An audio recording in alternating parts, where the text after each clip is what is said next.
स्वागत है आपका हमारे यूट्यूब चैनल में। तो आज की वीडियो में देखेंगे 9 क्लास का साइंस रिवीजन। ठीक है, क्लास 9 साइंस का रिवीजन एकदम सुपर फास्ट रिवीजन करा दे रहे हैं। पूरा चैप्टर एक बार पढ़ा चुके हैं। ठीक है, एक आध चैप्टर लास्ट वाला छूटल है तो उसको करा देंगे, लेकिन पूरा चैप्टर कंप्लीट करा दिए हैं 2022 वाला सेशन में। इसीलिए फिर से पूरा बोर्ड में नहीं बता रहा। अब सिर्फ क्या कर रहे हैं उस वीडियो को भी देख लीजिएगा, डिस्क्रिप्शन में लिंक सबका देते चलेंगे, उसको एक बार देख लीजिएगा। और ये एकदम सुपर फास्ट रिवीजन, उसको यहाँ भी पूरा समझाने का प्रयास करेंगे, लेकिन उसमें क्या है बोर्ड में और बढ़िया से मतलब डिटेल से पूरा एक वीडियो को एक चैप्टर को 2-3 क्लास लेकर के समझाए हैं, उसको देख लीजिएगा। उसके बाद इस जो 2022 में अभी जो रिवीजन करा रहे हैं उसमें एकदम एक ही वीडियो में पूरा चैप्टर को एकदम सुपर फास्ट बढ़िया से एकदम रिवीजन कराएंगे। ऐसा नहीं कि खाली आगे बढ़ जाएंगे, ऐसा नहीं, पूरा समझाते हुए थोड़ा रिवीजन करा देंगे ताकि आप एग्ज़ाम में बेहतर नंबर ला सके। ठीक है, और क्वेश्चन आंसर फिर से करा देंगे, सभी टाइप का क्वेश्चन, एमसीक्यू भी और शॉर्ट क्वेश्चन भी और लॉन्ग क्वेश्चन भी। ठीक है, तो चलिए आज देखेंगे केमिस्ट्री का पहला चैप्टर हमारे आसपास के पदार्थ, मैटर इन आवर सराउंडिंग, अध्याय 1। तो इसमें क्या है, पीडीएफ नोट्स भी मिल जाएगा, पीडीएफ नोट्स दे देंगे और रिवीजन पूरा फास्ट रिवीजन करा दे रहे हैं। और नोट्स में क्या क्या है वही उन नोट्स से ही रिवीजन करा दे रहे हैं, और ये नोट्स भी आपको मिल जाएगा। ठीक है, फ्री ऑफ कॉस्ट, किसी प्रकार कोई शुल्क नहीं देना है। पूरा एक बार चैप्टर पढ़ा चुके हैं बोर्ड में, तो ना देखे हो तो देख लीजिएगा उस सबको।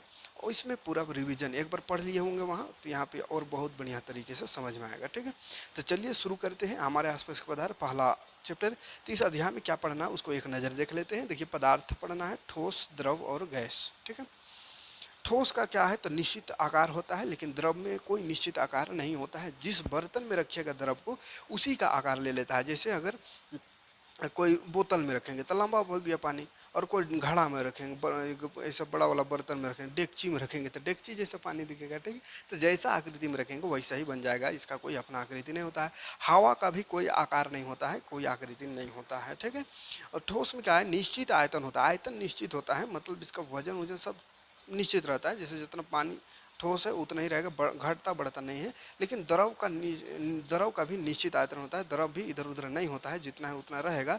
लेकिन गैस का अनिश्चित आयतन होता है। ठीक है, गैस को खाली जगह कोई बर्तन में रख दिखा गैस तो उतने नहीं रहेगा, या तो बढ़ भी सकता है घट भी सकता है, तो उड़ के ख़त्म हो जाएगा। ठीक, मतलब उसका निश्चित आयतन नहीं होता है। और यहाँ बहाव नहीं होता है किसी में, ठोस में किसी प्रकार का बहाव नहीं, बहता नहीं है। जैसे मोबाइल ठोस है, मोबाइल देखें बह गया, नहीं बहेगा ना, जितना बड़का मोबाइल शुरू से लिए हैं उतने बड़का है। ठीक है, तो ठोस बहता नहीं है। पानी बह जाता है, हवा भी बह जाता है। कण अत्यंत आसपास होता है, ठोस का जो कण है एकदम करीब करीब, क्या कि ठोस पढ़े पदार्थ किस चीज़ से मिलकर बना है, कणों से मिलकर, तो इसका कण एकदम सामने सामने होता है, इसलिए कठोर होता है। और कणों के बीच में रिक्त स्थान होता है, किसमें, पानी, द्रव में कणों के बीच रिक्त स्थान होता है। ठीक है, और तीसरा हवा का कण जो वायु है, वायु गैस जो है, गैस में कणों में बहुत ज़्यादा रिक्त स्थान होता है। ठीक है, और फिर ठोस में देखेंगे कि संपीड़ितता नगण्य होता है, मानी इसमें संपीड़ितता मतलब इसको कंप्रेस दबाया नहीं जा सकता, एकदम बहुत कम है ना। और पानी में कुछ संपीड़न होता है, कुछ दबाया जा सकता है। और हवा में बहुत ज़्यादा हवा, माने पूरा एक रूम में जितना हवा है उसको छोटा सा बोतल में कंप्रेस करके रख सकते हैं, इतना ज़्यादा उसको दबा सकते हैं। ठीक है, तो चलिए यही सब पढ़ना है। तो सबसे पहले पदार्थ देखते हैं। पदार्थ प्रत्येक वस्तु जिस सामग्री से बनी है ना, विश्व में प्रत्येक वस्तु यानी पूरी दुनिया में जो भी वस्तु है वो जिस सामग्री से बनी है उसे पदार्थ कहते हैं। और हमारे आसपास विद्यमान हर वस्तु में पदार्थ है। पदार्थ स्थान घेरता है और इसका कोई द्रव्यमान होता है। तो वह सभी चीज़ जो स्थान घेरता है यानी कोई जगह लेता है और जिसका कोई द्रव्यमान होता है, वजन होता है, तो उसको पदार्थ कहते हैं। जैसे हवा, पानी ना, हवा भी जगह लेता है, द्रव्यमान भी होता है, मास भी होता है, तो वो सब पदार्थ है। अब कणों के भौतिक गुण देखिए, पदार्थ का चीज़ से मिलकर बना है, पदार्थ कणों से मिलकर बना है। ठीक है, कणों से, छोटे छोटे कणों से मिलकर पदार्थ बना है। तो कणों का भौतिक गुण, पदार्थ कणों से बना है, यह सतत नहीं है। पदार्थ के कण अत्यंत छोटे, माने बहुत ही छोटा होता है इसका कण। ठीक है, पदार्थ के कण का अभिलक्षण गुण, एग्जाम में आता है कि पदार्थ के कणों का गुण बताइए। तो पहला गुण है पदार्थ के कण निरंतर गति करते हैं, यानी उनमें उनके पास गतिज ऊर्जा होता है, यानी पदार्थ का जो कण है वो गति करते रहता है। इसलिए जैसे कोई दूरे में अगर सेंट उंट लगा के पास हो रहा है, पार हो रहा है, तो दूर से महक आ जाता है, अगरबत्ती का महक दूर से आ जाता है, तो कैसे, तो उसका कण यहाँ तक कैसे पहुँचा, तो चलता है, गतिशील है, इसीलिए पहुँचा। ठीक है, और तापमान बढ़ने से कणों की गतिज ऊर्जा बढ़ जाती है, क्योंकि कणों की गतिज ऊर्जा बढ़ जाती है, यानी तापमान बढ़ने से कणों की गति जो है बढ़ जाता है। क्यों, तो क्यों गतिज ऊर्जा उसका बढ़ जाता है ना। तो याद रखिएगा, तापमान बढ़ने से कण की गति ऊर्जा बढ़ता है। जैसे पानी है, पानी को गर्म करेंगे तो इसका कण का गति जो है तेज होने लगेगा, धीरे धीरे भाप बन के उड़ने लगेगा, ठीक है। दूसरा पदार्थ का गुण है, कण का गुण है, पदार्थ के कणों के बीच रिक्त स्थान होता है। पदार्थ के कणों के बीच खाली स्थान होता है, भले ही वो खाली स्थान ठोस में बहुत कम होता है, द्रव में थोड़ा ज़्यादा होता है, गैस में बहुत ज़्यादा होता है, ठीक है। तो जब हम चाय या कॉफ़ी या नींबू पानी बनाते हैं तो एक तरह के पदार्थ के कण दूसरे तरह के पदार्थ के कणों के बीच उपस्थित रिक्त स्थान में समावेशित हो जाता है। जैसे पानी में चीनी घोलते हैं तो चीनिया कहाँ चल जाता है, गायब हो जाता है। तो कहाँ चल गया, पानी में जो रिक्त स्थान है उस रिक्त स्थान में चीनी घुल जाता है, ठीक है। हाँ, इसलिए पानी जितना है उतने रहता है, चीनी उसमें घुल जाता है ना। लेकिन पानी से ज़्यादा अगर चीनी, माने आधा गिलास पानी है और उसमें 1 किलो चीनी डाल दे तब तो फिर पनिया बाहर आ जाएगा। लेकिन अगर लिमिट भर चीनी डालेंगे तो पानी जितना है उतना ही रहेगा और चीनी उसमें घुल जाता है, ठीक है। तो कहाँ गया, तो खाली स्थान होता है, वही खाली स्थान में घुल गया, इसीलिए पानी नहीं बढ़ा, ठीक है। समावेशित हो। इससे पता चलता है कि पदार्थ के कणों के बीच में पर्याप्त रिक्त स्थान होता है, ठीक है। मतलब पदार्थ के कण के बीच रिक्त स्थान होता है। तीसरा गुण है, जो पदार्थ के कण है एक दूसरे को आकर्षित करता है, ठीक है। पदार्थ के कण एक दूसरे को आकर्षित करता है। और याद रखिएगा, ठोस का कण जो है सबसे ज़्यादा आकर्षित करेगा, इसीलिए ठोस बहता नहीं है, ठीक है। पानी में थोड़ा कम आकर्षित होगा इसलिए बह जाता है। हवा में जमे आकर्षण नहीं होता है, इसलिए पूरी तरह से उड़ते रहता है, उड़ाते रहता है। जब हम पानी के नल को खोलते हैं और पानी के धार को अंगुली से तोड़ने की कोशिश करते हैं तो क्या वह धार टूट जाती है? अंगुली से तोड़ने की कोशिश करेंगे पानी को तो टूटेगा नहीं, टूटेगा, क्योंकि पानी के धार जुड़ी रहती है। इसका मतलब यह है कि पानी के कण एक दूसरे के साथ आकर्षण बल के साथ जुड़ा हुआ है, ठीक है, जुड़ा होता है। बाकी और डिटेल से पढ़ने के लिए बोर्ड वाला देखिएगा, ठीक है।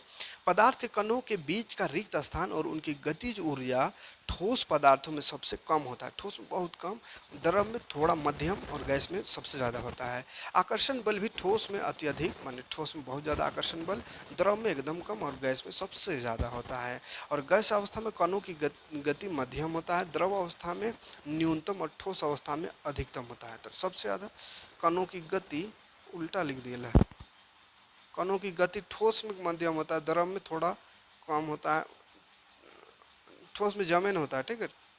गैस, कणों की गति मध्यम लिख देना, नहीं, कणों की गति गैस अवस्था में सबसे ज़्यादा होता है, ठीक है। थोड़ा सा यहाँ गड़बड़ है, लास्ट में गैस होगा, गैस में सबसे ज़्यादा होता है कणों की गति, ठीक है। देख ले, ठोस का जो कण है एकदम सामने सामने है, द्रव का कण थोड़ा दूर दूर में है, रिक्त स्थान ज़्यादा है, और गैस का कण एकदम ही दूर दूर में, बहुत ज़्यादा रिक्त स्थान है, ठीक है, दिख रहा है। हाँ, ठोस का जो है ये देखिए, दिख रहे, और ये द्रव का है और ये गैस का है। पदार्थ का अवस्था, पदार्थ का 3 अवस्था होता है बाबू, ठोस अवस्था, द्रव अवस्था, गैस अवस्था। और 2 अवस्था होता है जिसको बोलते हैं, एक ठो को प्लाज्मा अवस्था, प्लाज्मा अवस्था, और वो होता है BEC, बोस आइंस्टीन कंडेंसेशन। तो प्लाज्मा अवस्था बहुत ज़्यादा गर्म करने पर प्लाज्मा अवस्था में जाता है, जैसे सूर्य प्लाज्मा अवस्था में है ना लिक्विड ना गैस, ये थोड़ा एकदम लिबिर लिबिर टाइप का रहता है, एकदम बहुत ज़्यादा हीट, जैसे सूर्य है, तारा है, तो वो प्लाज्मा अवस्था में है, ठीक है। और BEC, बोस आइंस्टीन कंडेंसेशन, ये बहुत ज़्यादा ठंडा में होता है, ठीक है। तो ये BEC पर अभी रिसर्च चलिए रहा है, इसलिए इसको अभी नहीं पढ़ना। प्लाज्मा वही सूरज वाला है, ठीक है। तो प्लाज्मा भी अभी नहीं उतना जानना है, अभी 3 जानना है, ठोस, द्रव, गैस। तो हमारा हम जो मानव शरीर को भी, हम मानव शरीर का भी को भी पदार्थ के 3 अवस्था में विभाजित कर सकते हैं। जैसे हड्डी, दांत ठोस अवस्था है, ब्लड जल ये सब रक्त अवस्था में है, और फेफड़ा में जो हवा है वो गैस अवस्था में। इंसान का बॉडी भी 3 अवस्था में है, ठीक है, ठोस, द्रव, गैस। ठोस अवस्था क्या होता है, फटाफट देख लेते हैं। ठोस अवस्था में एक निश्चित आकार होता है, आकार निश्चित होता है बाबू, है ना, बहता नहीं, जितना बड़ा कोई चीज़ है उतने बड़ा रहेगा, ये बढ़ता घटता नहीं है ठोस में। ठोस अवस्था में अस्पष्ट सीमा, माने बॉर्डर अस्पष्ट होता है, बॉर्डर अस्पष्ट है, सीमा इसका अस्पष्ट होता है। लेकिन पानी का बॉर्डर नहीं होता, पानी को रख देंगे खाली जगह तो ये उड़िया इधर उधर हो जाएगा, बह जाएगा, है ना, फिक्स नहीं रहता है। और ठोस में क्या होता है, तो निश्चित या स्थिर आयतन होता है, आयतन निश्चित होता है, वजन कहिए तो निश्चित होता है। इनकी संपीड़ितता नग्न होता है, माने इसको कंप्रेस बहुत कम की, दबाया नहीं जा सकता है ना, मतलब एकदम नहीं दबता, ये बहुत दृढ़ होता है। उदाहरण, बल लगाने पर रबर बैंड का आकार बदल जाता है, लेकिन बल हटाने पर फिर से वो पुनः मूल स्थिति में आ जाता है। अगर अत्यधिक बल लगाया जाए तो रबर बैंड टूट जाता है। तो रबर खिंचा जाता है, लेकिन ऐसा नहीं सोचिए कि ठोस नहीं है ना, खिंचाता है, जब बल लगाते हैं फिर छोड़ते हैं तो फिर अपना स्थान में आ जाता है। ठोस पदार्थों के कणों की गतिज ऊर्जा एकदम न्यूनतम, बहुत कम होता है, इसलिए ठोस पदार्थ का एक निश्चित और दृढ़ आकार होता है। शर्करा और नमक जिस बर्तन में रखे जाते हैं उसी बर्तन का आकार ले लेता है, लेकिन ये ठोस पदार्थ है क्योंकि क्रिस्टलों का आकार वही रहता है। ठीक है, तो शर्करा, चीनी हो गया, नमक हो गया, उसको जिस बर्तन में रख देंगे वैसे ही होगा। लंबा बर्तन में रखेंगे तो लंबा दिखेगा, चौड़ा में तो चौड़ा। तो इसका मतलब ऐसा नहीं सोचना है कि द्रव है ना, द्रव का ये गुण है कि जिस बर्तन में रखेंगे वैसा हो जाएगा, लेकिन एकदम बहुत कम, जैसे आटा, आटा को भी कहीं रख देंगे तो वैसे ही दिखेगा। तो ऐसा नहीं सोचना है कि ये का द्रव है, ऐसा नहीं। ठोस वो भी है लेकिन उसका कण छोटा छोटा है ना, कण का है, छोटा छोटा है, तो छोटा छोटा है इसीलिए वो जैसा जगह में रखेंगे वैसा आकृति ले लेगा, लेकिन वो ठोस ही है। ठीक है, हाथ से दबाकर स्पंज, जैसा स्पंज है उसको हाथ से दबाएंगे तो चिपा जाता है, मतलब संपीड़ित हो जाता है, दब जाता है, लेकिन फिर भी यह ठोस है ना, दबता है। इसका मतलब ऐसा नहीं सोचना ठोस नहीं है। ठोस का है कि गुण पर है, ठोस का कि नहीं दबता है, संपीड़ित नहीं होता है, बहता नहीं है, खिंचाता नहीं है, टनाता नहीं है, लेकिन सब कोई कोई होगा, जैसे रबड़ खिंचा जाता है लेकिन बल लगाने फिर वापस आ जाएगा, बल छोड़ेंगे तो। ठीक है, स्पंज दब जाता है लेकिन फिर वो वापस आ जाएगा। ठीक है, इसलिए वो भी ठोस है। द्रव अवस्था देखिए, द्रव जो है, द्रव तरल होते हैं, इनमें बहाव होता है ना, बह जाता है। द्रव का कोई स्थिर आकार नहीं होता, माने कोई निश्चित आकार नहीं है। ठीक है, वो बर्तन का आकार ले लेता है, जैसा बर्तन रखें वैसे ही। द्रव का निश्चित आयतन होता है, लेकिन द्रव में बहुत कम संपीड़न, माने कम दबता है, दबता है लेकिन कम। द्रव के कणों का आकर्षण बल उसका आयतन निश्चित रहता है, आकर्षण बल और उसका आयतन निश्चित रखता। आकर्षण बल जो होता है वही उसका आयतन को निश्चित रखता है, आयतन निश्चित होता है इसमें। ठीक है, द्रव जिस बर्तन में रखे जाते हैं वह उसी बर्तन का कार्य ले लेता है। तो पढ़िए लिए, गैस जैसे ऑक्सीजन और कार्बन डाइऑक्साइड पानी में विसरित रहती है, करती है, विसरण करती है, और यही जलीय पौधों में जीव पानी में घुलकर ऑक्सीजन के कारण ही पानी में सांस लेता है। पानी में घुली ऑक्सीजन, तो कार्बन डाइऑक्साइड और ऑक्सीजन बोल रहा है पानी में घुल जाता है। ठीक है, उसी कारण जीव जंतु सांस ले पाते हैं। तो ठीक है, वो कोई दिक्कत नहीं। पानी द्रव अवस्था में विसरण अधिक होता है, माने कोई भी चीज़ घुलता ज़्यादा है, और ठोस अवस्था में कम होता है। ठोस में कोई चीज़ नहीं घुलेगा ना, क्योंकि कणों में गति द्रव में ज़्यादा होता है और ठोस में कणों की गति कम होता है। तो ठोस में कण की गति नहीं होता है, इसलिए ठोस में कोई चीज़ को जल्दी मिक्स नहीं कर सकते हैं, लेकिन पानी में कोई भी चीज़ को मिक्स कर सकते हैं, क्योंकि पानी के बीच में रिक्त स्थान होता है और कण जो है गतिशील होता है। गैस की अवस्था देखेंगे तो गैसों में बहाव होता है, गैसों में संपीड़न अधिक होता है, गैसों में कोई निश्चित समय नहीं होता है, गैसों में कोई निश्चित आकार भी नहीं होता है। गैस का, गैस देखा है कैसा होता है, गोल होता है कि चौड़ा होता है कि पतला होता है, नहीं, कोई आकार नहीं। गैसों में कोई निश्चित आयतन नहीं होता है, आयतन भी निश्चित नहीं होता है। 1 किलो गैस को ऐसे रूम में छोड़ देंगे तो कहाँ ना कहाँ उड़ आ जाएगा, थोड़ी बचेगा। गैस में कण इधर उधर घूमने के लिए पूरी तरह स्वतंत्र होता है, इसमें आकर्षण बल कम होता है, एकदम कम है ना, इसलिए गैसों का बहाव होता है। गैस का कोई निश्चित आयतन नहीं होता है, इसलिए गैस जिस भी बर्तन में रखी जाती है उसी बर्तन का आकार ले लेता है। गैस अवस्था में कण अनियमित रूप से तेजी से गति करते हैं, इसी कारण कण आपस में और बर्तन की दीवार में टकराते हैं। बर्तन की दीवार पर गैस कणों द्वारा प्रति इकाई क्षेत्र पर लगने वाला बल को गैस का दबाव कहते हैं। तो गैस का दबाव किसको कहते हैं, तो एक प्रति इकाई, एक क्षेत्रफल है, एक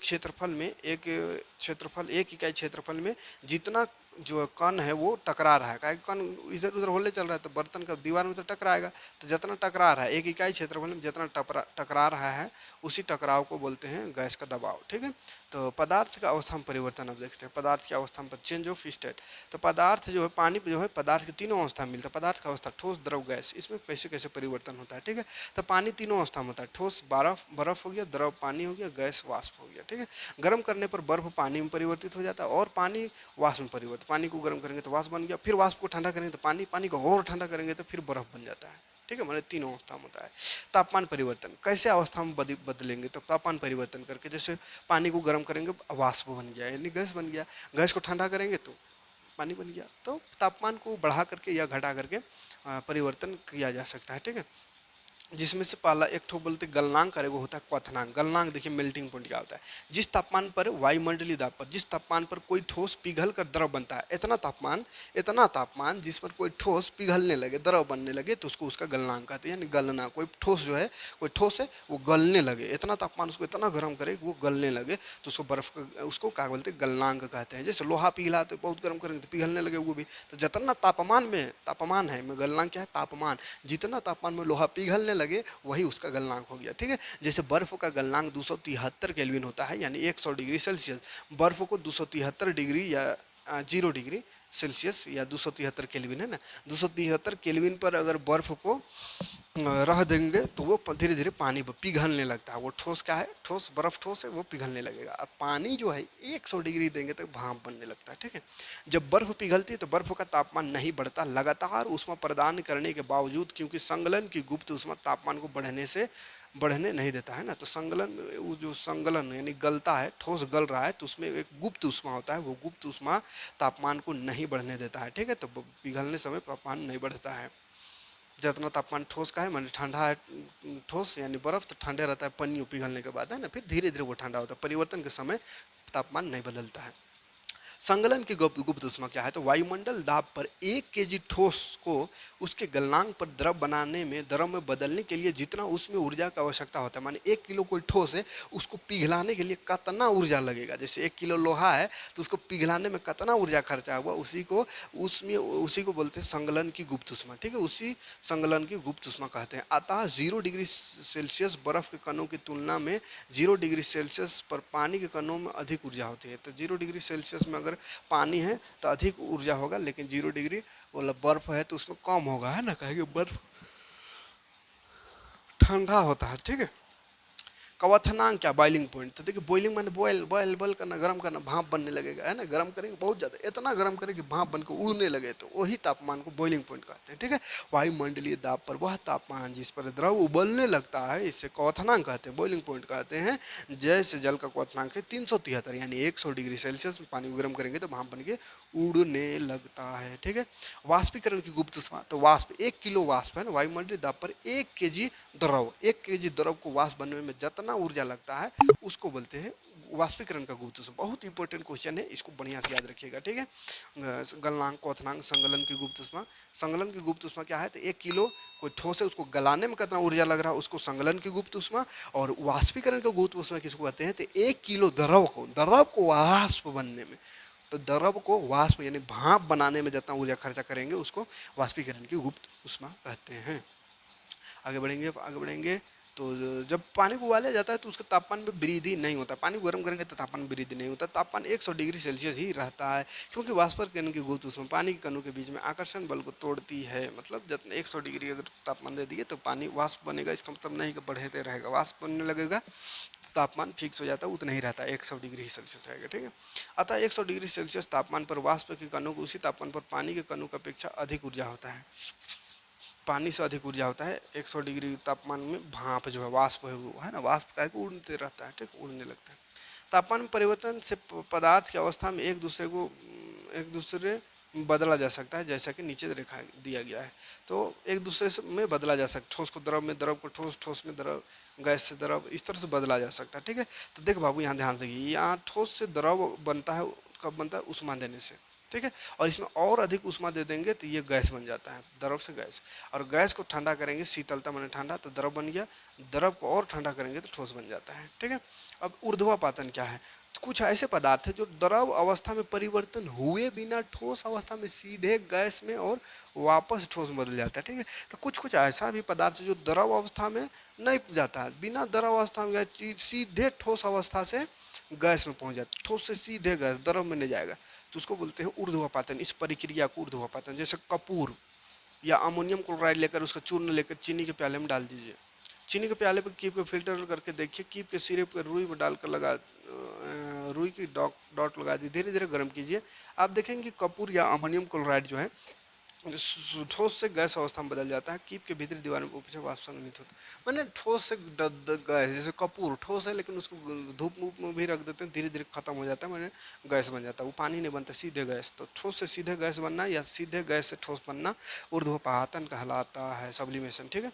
दाब परिवर्तन का प्रभाव, अगर प्रेशर बदलेंगे तो क्या होगा, तो प्रेशर बहुत ज़्यादा देंगे ना तो गैस जो है पानी बन जाता है, ठीक है। और पानी को प्रेशर देंगे तो बर्फ बन जाएगा, नहीं, गैस को प्रेशर देंगे तो पानी बनता है, ठीक। यदि हम तापमान घटाने पर सिलेंडर में गैस लेकर उसे संपीड़ित करें, माने तापमान को कम करें और उसको दबाए, संपीड़ित चारों तरफ से दबाए, तो कणों के बीच की दूरी जो है कम हो जाएगी और गैस द्रव में बदल जाता है, ठीक है। तापमान बढ़ा के और दाब बढ़ा के, प्रेशर बढ़ा के तापमान घटाना है तो गैस को द्रव में बदला जा सकता है, हिसाब में, ठीक है। और ठीक है। ज़्यादा ताप बढ़ाने से गैस का कण नज़दीक आ जाता है। काहे को ऐसा होता है, तो ज़्यादा दाब बढ़ाएंगे, प्रेशर देंगे चारों तरफ से, तो गैस का जो कण है वो सामने सामने सट जाएगा, ठीक है। कार्बन एक होता है ठोस कार्बन डाइऑक्साइड, है ना, ड्राई आइस जिसको बोलते हैं, शुष्क बर्फ। क्या है? शुष्क बर्फ का वापिस CO2 कार्बन डाइऑक्साइड में बदला जा सकता है। तो शुष्क बर्फ जो है ठोस CO2, वो ठोस होता है बर्फ है, शुष्क बर्फ बोलते हैं, सूखा बर्फ CO2 का ठोस रूप को, तो उसको डायरेक्ट गैस में बदला जा सकता है, यानी ऊर्ध्वापातन उसमें होता है। तो बिना द्रव अवस्था में बदले उसको ठोस में बदला जा सकता है। इसके लिए दाब को घटाकर 1 एटमॉस्फेयर तक करना होता है, तो प्रेशर को कम किया जाता है, तो ये डायरेक्ट ठोस से गैस और गैस से ठोस बन जाता है, ठीक है। ड्राई आइस शुष्क बर्फ कार्बन डाइऑक्साइड को कहते हैं, ठीक है। कौन सा कार्बन डाइऑक्साइड? सूखल कार्बन डाइऑक्साइड, ठोस कार्बन डाइऑक्साइड, ठीक है, सॉलिड CO2।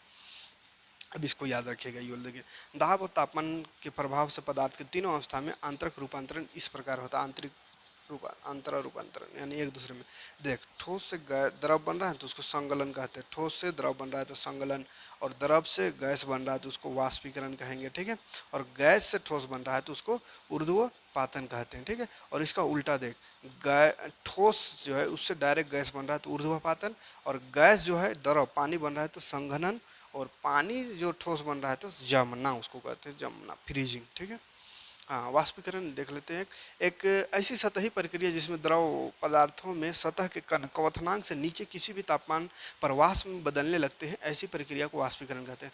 वाष्पीकरण किसको कहते हैं? जब क्वथनांक मतलब पानी का भाप में बनता है जितना तापमान में, उसको क्वथनांक कहते हैं। लेकिन उतना तापमान ना दिए, उससे कमे तापमान में जब पानी भाप में उड़ने लगे भाप बन के, तब उसको वाष्पीकरण कहते हैं। जैसे पानी जो आता है घर में, पानी या कपड़ा उपड़ा सुखाते हैं, कपड़ा में पानी हो गया सुखाते हैं, तो कपड़ा में या घर में पानी छीटा उटा करते हैं, धो पोछ करते हैं, पानी रहता है ना, सूख जाता है, कहीं पे भी पानी सूख जाता है। तो पानी जो है बाबू, उसमें का 100 डिग्री आग लगाते हैं, 100 डिग्री तापमान देते हैं? नहीं देते हैं। 100 डिग्री तापमान थोड़ी है ये, मतलब पृथ्वी के ऊपर 100 डिग्री रहेगा तो आदमी जल उल जाएगा। तो 100 डिग्री थोड़ी, 20 डिग्री 30 डिग्री, या बरसात में तो और कम, ठंडा के दिन में और कम रहता है, 200 डिग्री 15 डिग्री रहता है, फिर भी पानी सूख जाता है, यानी वाष्प बन के उड़ जाता है। तो वही 100 डिग्री यानी क्वथनांक वाला तापमान से कमे में अगर वाष्प बन के उड़ जाए तो उसको वाष्पीकरण कहते हैं, ठीक है। तो सतह पर उपस्थित कणों के बीच उच्च गतिज ऊर्जा के कारण वे अन्य कणों के आकर्षण बल से मुक्त हो जाते हैं, और इसी कारण ये वाष्प में बदल जाता है। तो ये सतह पर ऐसा होता है, ठीक है, सतह पर रहता है जिसका गतिज ऊर्जा बढ़ जाता है, इसलिए वो धीरे धीरे खत्म हो जाता है, उड़ जाता है। वाष्पीकरण को प्रभावित करने वाले कारक क्या क्या है? तो वाष्पीकरण कैसे प्रभावित होगा? तो सतही क्षेत्रफल, यानी क्षेत्रफल को बढ़ा देंगे तो वाष्पीकरण दर बढ़ जाएगी। जैसे पानी है, 1 कप पानी लिए, 1 कप इतना जगह में पानी को जमा कर दिया, और वही 1 कप पानी को पूरा रूम में छीट दिए, तो कौन जल्दी सूखेगा? कप वाला पानी में या रूम वाला? तो रूम वाला जल्दी सूखेगा, ठीक है, कहा कि क्षेत्रफल बढ़ गया, क्षेत्रफल बढ़ गया तो जल्दी वाष्प बन के उड़ जाएगा। लेकिन कप में अगर 1 कप पानी एक जगह रख दिया तो वो नहीं उड़ेगा, ठीक है। तापमान में वृद्धि, तापमान अगर बहुत ज़्यादा, गर्मी एक जगह बहुत ज़्यादा है, एक जगह बहुत ठंडा है, तो गर्मी वाला जल्दी उड़ेगा, ठीक है। तापमान बढ़ने से भी उस वाष्पीकरण जल्दी होता है। आर्द्रता, आर्द्रता माने होता है पानी में नमी होता है, नहीं, पानी में, हवा में नमी है ना, माने हवा में पानी की मात्रा। तो हवा में पानी की मात्रा हो तो पानी को तो उड़ाना है, पहले पानी मिल रहा है हवा में भी, तो जल्दी नहीं होगा वाष्पीकरण, है ना। तो अगर हवा में आर्द्रता है तो वाष्पीकरण दर घट जाती है, ठीक है। तो ज़्यादा आर्द्रता होगा तो कम वाष्पीकरण, ठीक है। इसलिए बरसात के दिन में जल्दी कपड़ा उपड़ा नहीं सूखता, क्या है, बरसात का हवा में आर्द्रता होता है, पानी का अंश होता है। वायु की गति, वायु की गति जितना तेज होगा वाष्पीकरण उतना तेज होता है, ठीक है। वायु की गति अगर बहुत तेज है, ज़्यादा गति से वायु हवा चल रहा है तो जल्दी कपड़ा उपड़ा सूख जाता है ना, यानी वाष्पीकरण जल्दी होता है। अब एक क्वेश्चन आता है, बहुत इंपॉर्टेंट क्वेश्चन, वाष्पीकरण से शीतलता क्यों होता है? तो जितना क्वेश्चन पूछा जा सकता है ना, सारा चीज़ यहाँ पे दिखा दे रहे हैं, खैर क्वेश्चन आंसर भी बताएंगे, ठीक है। वाष्पीकरण प्रक्रिया के दौरान लुप्त हुई ऊर्जा को पुनः प्राप्त करने के लिए द्रव के कण अपने आसपास के वातावरण से ऊर्जा अवशोषित कर लेते हैं। इस अवशोषण के कारण वातावरण शीतल हो जाता है। तो वाष्पीकरण हो जहाँ होता है वहाँ ठंडा लगता है। क्यों लगता है? क्योंकि देखिए, वाष्पीकरण में तो ऊर्जा का खर्चा हुआ, तो रूम, जैसे रूम में गर्मी के दिन में क्या करते हैं, रूम में पानी छिड़क देते हैं, तो रूम में पानी छिड़क देते हैं तो रूम का जितना गर्मी है वो सब पानी को वाष्प बन के उड़ाने में लग गया, तो रूम ठंडा हो जाता है, ठीक है, यानी ऊर्जा दूसरी तरफ खर्चा हो जाता है, इसलिए थोड़ा देर के लिए रूम ठंडा हो जाता है, तापमान कम हो जाता है, शीतल महसूस होता है, ठंडक लगता है, ठीक है। उदाहरण, अगर हम हाथ में एसीटोन डालते हैं तो एसीटोन हमारे हाथ से उष्मा लेकर वाष्प में परिवर्तन हो जाएगा, तो हाथ में जो उष्मा है उस उष्मा से वो गैस बन जाएगा, वाष्प में परिवर्तन हो जाएगा, इसीलिए हाथ जो है शीतल महसूस करता है ना। हाँ, गर्मी में हम सूती कपड़े पहनने चाहिए। क्यों पहनने चाहिए? क्योंकि गर्मी में पसीना अधिक आता है। सूती कपड़ा पसीना का अच्छे अवशोषक होने के कारण पसीना अवशोषित कर लेता है, यानी पसीना को सूती कपड़ा सोख लेता है, जिसको फिर वायुमंडल में आसानी से वाष्पीकरण कर देता है, वाष्पीकरण कर देता है। और वाष्पीकरण से हम जानते हैं क्या होता है, शीतलता। तो गर्मी के दिन में सूती कपड़ा पहनेंगे तो शीतलता मिलेगा, आराम मिलेगा, ठीक है। में अक्सर लोग मैदान में पानी छिड़कते हैं। काय को छिड़कते हैं? ताकि जितना मैदान का गर्मी है वो पानी को उड़ाने में लग जाए, खर्चा हो जाए, तो मैदान थोड़ी देर के लिए ठंडा हो जाए, ठीक है। यानी वाष्पीकरण में शीतलता होता है, इसीलिए यह पानी मैदानों से ऊर्जा यानी गर्मी प्राप्त करके वाष्प में बदल जाता है और उस जगह को ठंडा कर देता है, ठीक। इसीलिए तो ये रहा पूरा चैप्टर, ठीक है। उसके बाद नेक्स्ट चैप्टर आएंगे, नेक्स्ट वीडियो में आएंगे उसमें देखेंगे, क्वेश्चन आंसर देख लेंगे, इंपॉर्टेंट जितना क्वेश्चन है सबको। वीडियो समझ में तो लाइक और कमेंट करिएगा, और इसका जो पहले से पढ़ा चुके हैं बोर्ड में बढ़िया से समझाए हैं पार्ट पार्ट करके, उसको देख लीजिएगा। ये बस रिवीजन क्लास है, ठीक है। मिलते हैं नेक्स्ट वीडियो में। Thanks for watching. इसका क्वेश्चन